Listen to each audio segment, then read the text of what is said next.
Mitch, what was it like early on with that kind of a revolving door with guys going out, guys coming back?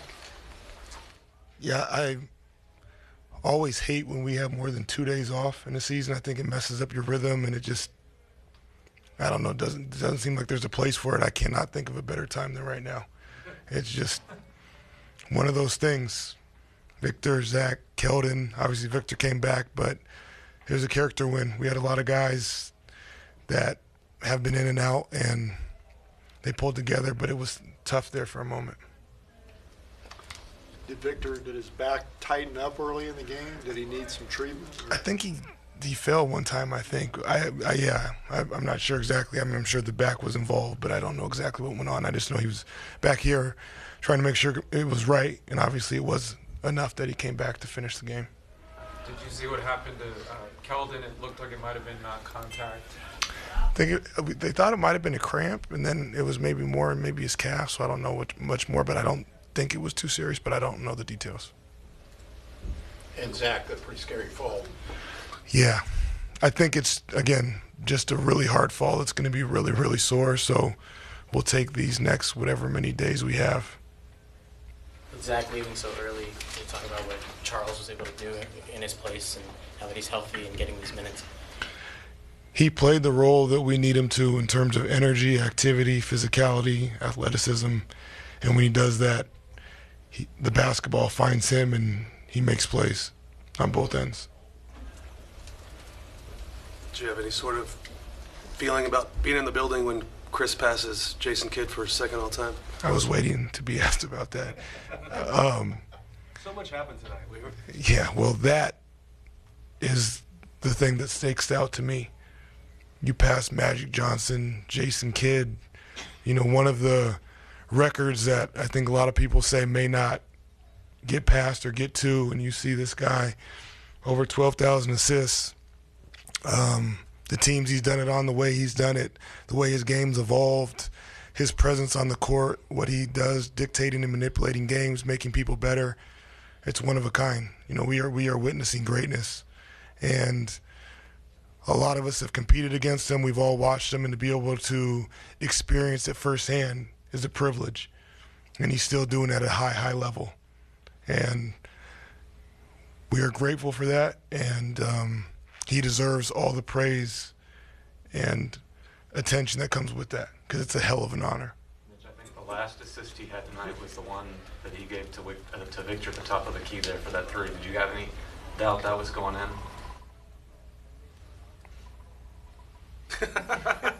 I'm glad it went in. We didn't have a great stretch before that, but I don't ever doubt Victor in those moments. In the losing streak, Harrison Barnes' numbers were almost cut in half as far as his productivity and what he's able to do. And now tonight, again, he's back. Do you think that's because Wemby's back and giving him opportunities, or what did you make of that? I thought Harrison carried the game for us there in the spurt where he was just so fundamentally sound, strong with the ball, drawing fouls, getting to the rim, making simple passes. That's the type of basketball that we need to get more consistent at, and it was really nice for him to take the charge there in a moment when we needed it. We even asked you, what did you like about tonight's effort? I think we missed shots. I think New Orleans played their butts off and competed and made some shots, and sometimes you just need to find a way to win. I thought that the players did that. Thank you. Thank you. Thanks. Chris, what was the celebration like in there? Oh man, it was cool. It's a lot better since we won.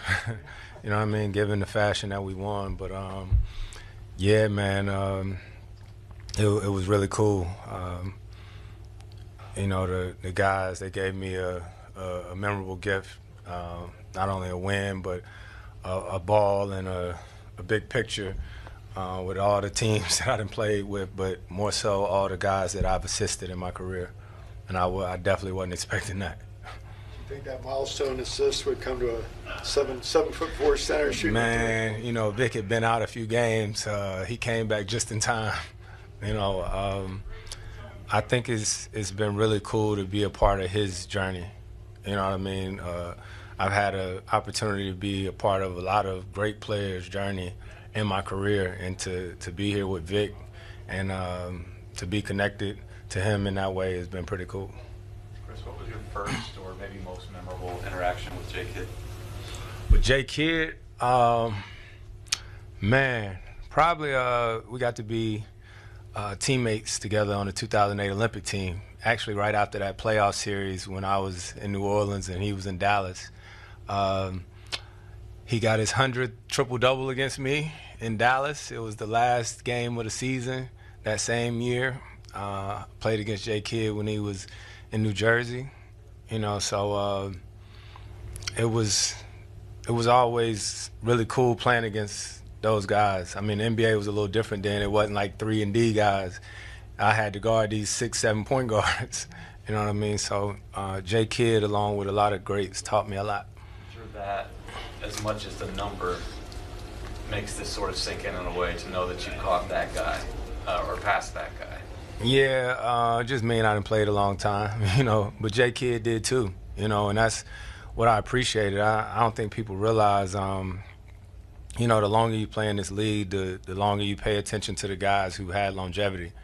You know, I played against Vince Carter, not that close with him, but I appreciate how long he played.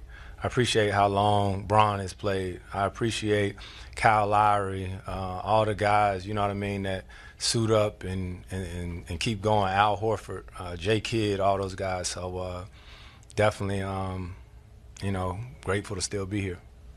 You appreciate the fact that John Stockton played 19 seasons and missed only 20 games? Trust me, I know. I know. Yeah, more power to him. That is not my ministry. You know what I mean? That is not my story. Yeah, I wish I only missed 20 games. I'm 5 hand surgeries later. You know, it's been different points in my career where I'm sure I've been written off. You know, traded here, traded there, to Oklahoma, this, that, and the third. You know, but I want to say a big thank you to my family, my support system. Shout out to my grandmother, my whole family, but my grandma. When I tell you I got a praying grandma, I called my grandmother on my way to the game, and she was at church. Her and my granddad. So I know, you know, how blessed I am and how covered I am. You know what I mean? So, you know, thank God for the family that I have and the support system, because those are the people who pick me up every time I fall in. A little bit of a full circle thing to do it against New Orleans, the franchise you started with? No question, no question. Willie Green, who's like a brother to me, you know, to play against them tonight and to see Big Shot. He was with me the very first assist I ever got. He's been with the team since '88 as their like equipment manager. So I got a chance to see him before the game. He's known me since I was 19, you know, and you know, I think everything happens for a reason. When you were younger and the NBA was just a dream for you, would your younger self have perceived or seen this part of your journey, and how do you think your younger self would feel about today? Man, probably not. I played JV basketball 2 years in high school, right? I was on varsity football, JV basketball, but I have an older brother who pushed me. My parents were always there, and a big shout out to my dad. You know what I mean? My pops was... I didn't think my dad liked me when I was younger, you know what I mean? But he saw something in me, and he knew that if I wanted it, I had to work at it. And so, you know, my dad texted me this morning. He texted me yesterday. My dad is still my dad. You know what I mean? I'm kicking 40 in the ass, and my daddy is still my daddy. I still look to him for comfort. I look to him for any and everything, you know what I mean? I still look up to him. He's still my hero, and you know, I'm glad that he's here and I get to share that with him and all of them. What did your dad tell you in the text? Did he give you positive reinforcement? What kind of dad advice did he give you? My dad is an emoji type of person, so he be going crazy with the emojis, but my son had a game last night, and all them were at my son's game in LA. And so my dad just sent me a text and said, we'll be there, you know, with a basketball emoji, a smiley face, and all that stuff. But sure enough, they here. Having You've been with so many different franchises over your career.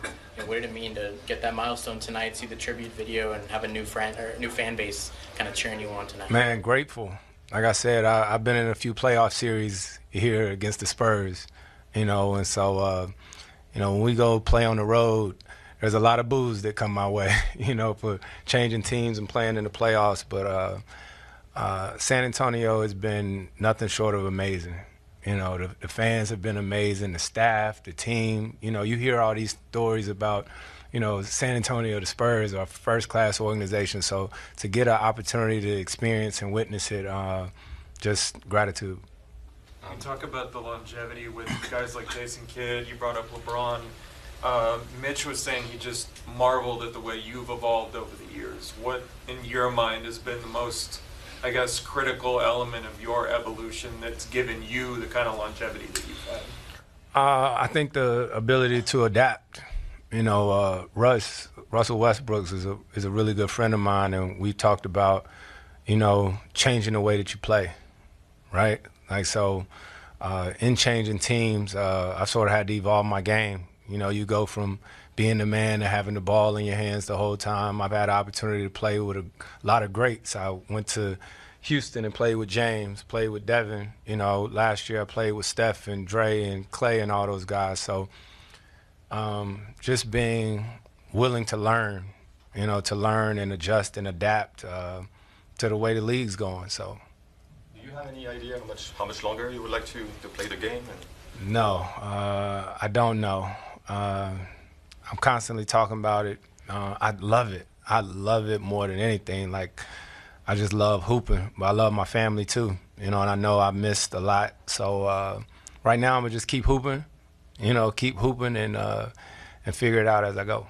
Thank you, Chris. Appreciate it. All right. Victor, when you went out with 3 minutes left, was it because of that fall that you took? And was there ever any doubt that you were going to come back in? Yeah. Just had to spend a lot of time back there trying to get me back in playing shape, make sure everything is warm. But yeah, that was because of that fall. There wasn't any hesitation about coming back in. You knew where. Yes, there was. Yeah.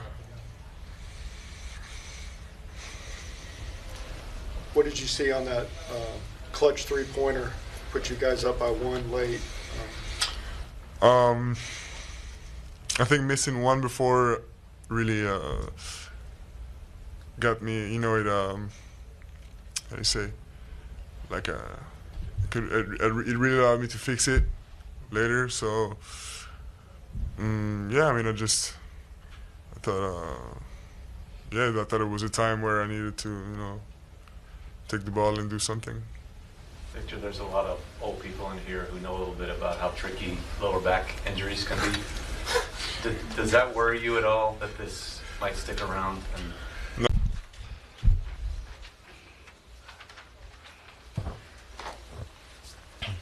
Did you just apply the next man up mentality when you saw, Wemby goes out, Zach goes out? To be honest, regardless of them going out or even though they stay in the game, my mentality is just going to every game knowing I'm going to play regardless of if I don't play or not, just staying ready at any time, so you never know what's going to happen. So that's the mentality I take to every game regardless of if I play or not. Yeah. Having this significant time over the last couple of seasons, what does it mean to you to kind of get these opportunities and have a chance to, change the game for your teammates? It means a lot, just, the past maybe 2 seasons with the Spurs, and I've been, watching from the sidelines and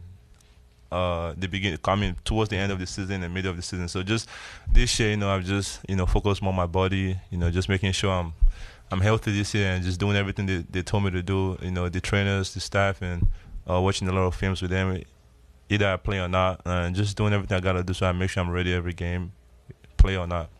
It's much better on the court versus the sideline? Yeah, obviously, of course, everybody wants to play, man. Every player wants to play, but like I said, man, we don't pick the lineups, and we just gotta come ready to play, every game. So you never know what's gonna happen, and we've had a couple of injuries, and it's 24 games, so we've had I'll probably say a lot of, nags and injuries here. So just next man up mentality. So, and for sure. Bench had 40 points tonight. Can you talk about the bench You said what? production? The bench had 40 points tonight, Yeah. collectively. Can you talk about that production that you're getting all season? Yeah, it's just bringing the energy from the bench. Sometimes like our starting five usually start the game. I'll probably say slow, and we come back in, picked it up. Sometimes they start the game with the energy, and we just gotta match that energy. We're coming up from the bench and just pick up the energy, and then going back to finish the game. So I mean, just like I said, man, you never know when you're gonna play, and just we guys that like I said, man, I never know when I'm gonna play. So every time I'm out there, I'm just trying to make sure I'm catching the coach's eye, making sure I'm ready to play every game. So just the energy, the all-outness, the activity, and the effort, everything I just got in me, and just going on there making sure I help the team to win. And like I said, man, the bench is doing a good job this year. Ordinarily, when you guys win, the team is celebrating loudly in the locker room, and today it seems a lot longer than normal. What were you guys celebrating that was a little bit extra? Oh, of course, CP, man, second all time in assist, and of course it's big time having him on your team. You just like grew up watching him and watching his past. When he was playing for the Clippers, Love City with him, Blake Griffin, DeAndre Jordan. So just watching those guys there and just having the opportunity to play with him this year, learn from him. It's been big time, man. He taught us a lot. Just how we're locking in the game, going matchups. I'm not even gonna lie. I've been watching a lot of like NBA games this year than I did in the past because of him. Just knowing what I'm gonna do going to the next game, who I'm playing, who I'm guarding. So he's installed that in every player on the team, and I feel like this year we've been doing a good job with that. So yeah. Thanks, Bass. Thanks, Charles. Big in the second.